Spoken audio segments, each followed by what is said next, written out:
اعوذ باللہ من الشیطان الرجیم بسم اللہ الرحمن الرحیم۔ سامعین کرام، آج کل ہمارا سلسلہ گفتگو چل رہا ہے بری صحبت کے بارے میں۔ تو آج ہم قرآن کریم کی روشنی میں دو برے دوستوں کی دوستی کا انجام بد کے بارے میں کچھ عرض کرتے ہیں آپ کے سامنے۔ قرآن کریم میں اللہ کریم ارشاد فرماتے ہیں وَيُرْسِلُ الصَّوَاعِقَ فَيُصِيبُ بِهَا مَن يَشَاءُ وَهُمْ يُجَادِلُونَ فِي اللَّهِ وَهُوَ شَدِيدُ الْمِحَالِ، سورۃ الرعد آیت نمبر 13۔ اور اللہ تعالیٰ کڑکتی بجلیاں بھیجتا ہے، پھر گراتا ہے انہیں جس پر چاہتا ہے، اس حال میں کہ لوگ اللہ تعالیٰ کے بارے میں جھگڑ رہے ہوتے ہیں اور اس کی پکڑ بہت سخت ہے۔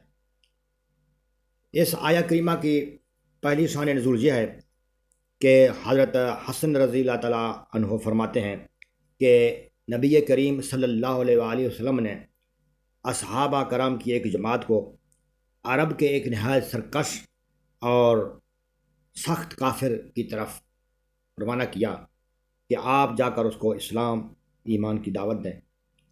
جب اصحاب کرام کا یہ گروہ اس کے پاس پہنچا تو انہوں نے اسلام کی دعوت دی، تو وہ کہنے لگا کہ آپ کی بات صحیح ہے، آپ آ گئے، لیکن میں یہ نہیں جانتا کہ محمد کا رب کون ہے، کیا وہ سونے کا ہے یا چاندی کا ہے یا لوہے کا ہے یا تانبے کا۔ تو وہ اس طرح شروع ہو کر اس نے جو ہے نا باتیں شروع کیں۔ اصحابہ کرام کی طبیعت پر بوجھ آ گیا، تو اصحابہ کرام اس کی باتوں کو سن کر واپس لوٹے۔ جب حضور علیہ الصلوۃ والسلام کی خدمت میں حاضر ہوئے تو عرض کیا یا رسول اللہ صلی اللہ علیہ وسلم، وہ تو ایک بہت سیاہ دل کافر اور سرکش انسان تھا، اس نے ایسی گفتگو کی۔ تو حضور علیہ الصلوۃ والسلام نے فرمایا کہ دوبارہ اس کے پاس جاؤ۔ صحابہ کرام کی جماعت دوبارہ اس کے پاس گئی۔ جب انہوں نے دوبارہ اسلام کی دعوت دی تو اس نے وہی بری گفتگو شروع کی گستاخانہ لہجے میں، اور مزید اس نے یہ کہا کہ محمد صلی اللہ علیہ وسلم کی بات تو ٹھیک ہے، میں اسلام قبول کرتا ہوں، لیکن یہ ہے کہ میں نے اس کے رب کو نہ دیکھا ہے اور نہ میں اسے پہچانتا ہوں، میں کیسے اس پر ایمان لاؤں۔ تو اصحاب کرام پھر حیران ہو گئے کہ یہ تو بہت ہی اس سے بھی زیادہ سخت غلیظ گفتگو کر رہا ہے۔ تو اصحاب کرام پھر واپس آ گئے حضور علیہ الصلوۃ والسلام کی خدمت میں، عرض کیا یا رسول اللہ صلی اللہ علیہ وسلم، اس کا خبث باطن تو اور ترقی پر ہے، یہ تو بالکل اسی سختی میں ابھی تک موجود ہیں۔ تو حضور علیہ الصلوۃ والسلام نے دوبارہ حکم فرمایا کہ آپ اس کے پاس چلے جاؤ۔ اصحابہ کرام نے تعمیل ارشاد کرتے ہوئے جب دوبارہ اس کے پاس حاضری دی تو اس نے وہی گستاخانہ اور غلیظ گفتگو شروع کی۔ جب اس نے گفتگو شروع کی تو اچانک آسمان پر ایک بادل کا ٹکڑا آیا، بادل کے ٹکڑے سے بجلی چمکی، کڑک سی پیدا ہوئی، بجلی گری اور کافر کو بھسم بھس کر دیا، تباہ برباد کر دیا، جلا کے رکھ دیا۔ تو اللہ کریم نے فرمایا وَيُرْسِلُ الصَّوَاعِقَ فَيُصِيبُ بِهَا مَن يَشَاءُ، کہ میں جس پر بجلی گراتا ہوں میری مرضی ہے، جس پر میں بجلی گراؤں میں گرا سکتا ہوں۔ تو اس گستاخ کو اللہ کریم نے یہ سزا دے دی۔ اس آیہ کریمہ کی یہ خزائن العرفان تفسیر کی روشنی میں نے آپ سے بات کی۔ تفسیر مظہر میں اس کے شان نزول کے بارے میں دوسری روایات موجود ہے۔ تو وہ فرماتے ہیں کہ دو آدمی تھے، ایک عامر بن طفیل اور دوسرا اربد بن ربیہ، یہ آپس میں بہت گہرے دوست تھے، کافر تھے، مشرک تھے۔ تو ان دونوں نے پروگرام بنایا کہ ہم محمد صلی اللہ علیہ وسلم کے پاس جائیں گے اور اس سے ملیں گے۔ جب یہ دونوں دوست آپ صلی اللہ علیہ وسلم کی خدمت میں حاضر ہوئے تو آپ صلی اللہ علیہ وآلہ وسلم اس وقت اصحاب کرام کی جھرمٹ میں مسجد نبوی میں بیٹھے ہوئے تھے۔ عامر جو ہے یہ بڑا تھا، اس نے اربد کو سمجھایا کہ ہماری کوئی باتیں اگر محمد نے قبول کیں تو ٹھیک ہے، وگرنہ میں اس کو ورگلاؤں گا باتوں باتوں میں، آپ اس کے اوپر وار کریں، اس کو ختم کریں۔ تو اس نے وعدہ کیا ٹھیک ہے میں ایسے کروں گا، تلوار ان کے ساتھ تھے۔ تو جب یہ دونوں آئے مسجد نبوی میں داخل ہوئے تو یہ عامر جو تھا کانا تھا، ایک آنکھ سے کانا تھا، لیکن اس کے باوجود بہت خوبصورت انسان تھا۔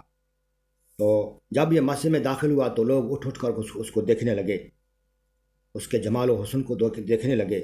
تو صحابہ کرام نے عرض کیا کہ یا رسول اللہ صلی اللہ علیہ وسلم، مشہور و معروف سردار عامر بن طفیل آپ کی خدمت میں آیا ہوا ہے، باریابی کے لیے عرض کرتا ہے۔ تو حضور علیہ الصلوۃ والسلام نے فرمایا کہ اس کو اجازت دے دو، شاید اس کی قسمت میں ہدایت ہو۔ تو یہ بدبخت جب حضور علیہ الصلوۃ والسلام کے سامنے کھڑا ہوا تو کہنے لگا کہ اے محمد، میں اگر مسلمان ہو جاؤں تو مجھے کیا ملے گا؟ حضور علیہ الصلوۃ والسلام نے فرمایا کہ عامر، جو دوسرے مسلمانوں کو جو چیز ملتی ہے آپ کو بھی وہی چیز ملے گی۔ تو اس نے کہا میں یہ چاہتا ہوں کہ آپ کے بعد میں خلیفہ بنوں، میں ولایت مجھے لکھ دیں آپ، یہ شرط قبول ہے؟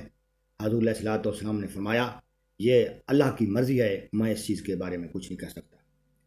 تو تیسری بات اس نے کیا ہے، تیسرا ہمارا مطالبہ یہ ہے کہ آپ شہروں پر حاکم ہیں، ہمیں جو صحراؤں اور دیہاتوں کے لیے حاکم مقرر کریں، ہمیں لکھ دیں، تو پھر میں مسلمان ہو جاؤں گا۔ حضور علیہ الصلوۃ والسلام نے فرمایا کہ یہ بات بھی آپ کی منظور نہیں ہے، یہ بات میں نہیں مانتا۔ تو آخر اس نے کہا کہ میں اگر مسلمان ہو جاؤں تو آپ کیا کرو گے یا رسول اللہ صلی اللہ علیہ وسلم، محمد تم کیا کرو گے؟ تو حضور علیہ الصلوۃ والسلام نے فرمایا کہ میں آپ کو ایک بہت بہترین گھوڑے کا لگام آپ کے ہاتھ میں دوں گا اور ایک تلوار دوں گا، آپ گھوڑے پہ سوار ہو کر مشرکوں کے ساتھ جنگ کریں، میں آپ کو یہ دے سکتا ہوں۔ تو اس نے کہا یہ بات مجھے نامنظور ہے، میں نہیں کر سکتا ایسے۔ تو اتنے میں حضور علیہ الصلوۃ والسلام کی طبیعت پر کافی بوجھ آ گیا۔ تو اس نے کہا اے محمد، میں آپ سے ایک علیحدگی میں بات کرنا چاہتا ہوں۔ حضور علیہ الصلوۃ والسلام تو بہت سادہ انسان تھے، تو اٹھے ذرا سائڈ میں چلے گئے۔ تو یہ عربد بھی ساتھ تھا، پروگرام تو ان کا پہلے بنا ہوا تھا۔ تو یہ حضور علیہ الصلوۃ والسلام کو باتوں میں لگا دیا، اس طرف عربد کو اشارہ کیا کہ آپ وار کریں۔ حدیث پاک میں آتا ہے کہ عربد جب اپنا ہاتھ تلوار کے دست پر لے گیا، اس کا ہاتھ خشک ہو گیا۔ جب اس میں تھوڑا سا ایک اور وقفہ جب ملا تو اس نے پوچھا عربد تو وار کیوں نہیں کرتا؟ اس نے کہا بدبخت، میں جب حملہ کرنے کا ارادہ کرتا تو خود میرے سامنے آ جاتا تو میں تجھے مار دیتا۔ تو حضور علیہ الصلوۃ والسلام نے ان کے حرکات کو محسوس کیا، پیچھے کی طرف دیکھا، اور حضور علیہ الصلوۃ والسلام نے کیا فرمایا اللہم اکفنیہما بما شئت، کہ یا اللہ یہ جو کچھ میرے بارے میں سوچتے ہیں چاہتے ہیں ان کو تو کافی ہو جا۔ اچانک بادل آیا، کڑک سی ہوئی، بجلی گری اور عربد کو وہی ڈھیر کر دیا۔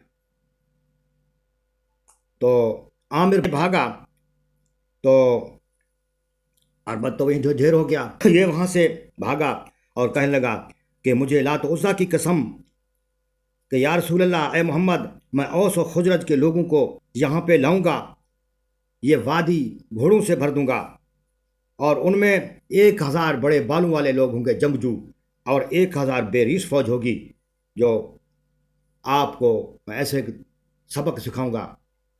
تو حضور علیہ الصلوۃ والسلام نے اس کو فرمایا کہ مجھے اپنا اللہ کافی ہے۔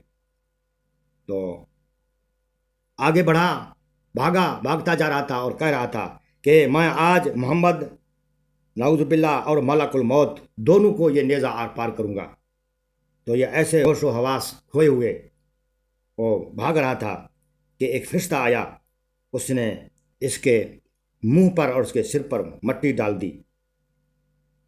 تو اس کے جو ہے نا فوراً اس کے گھٹنے پر ایک غدود سا پیدا ہوا، اور وہ کہنے لگا کہ یہ تو غدود وہی ہے جو اونٹوں کے گھٹنوں پر ہوتا ہے۔ تو راستے میں ایک عورت ہوا کرتی تھی سلولیہ خاندان کی، تو بہت بدنام زمانہ عورت تھی۔ رات اس نے اس کے گھر میں جا کر گزارا، بہت درد سے کرا رہا تھا، اس کو تکلیف شروع ہو گئی زیادہ۔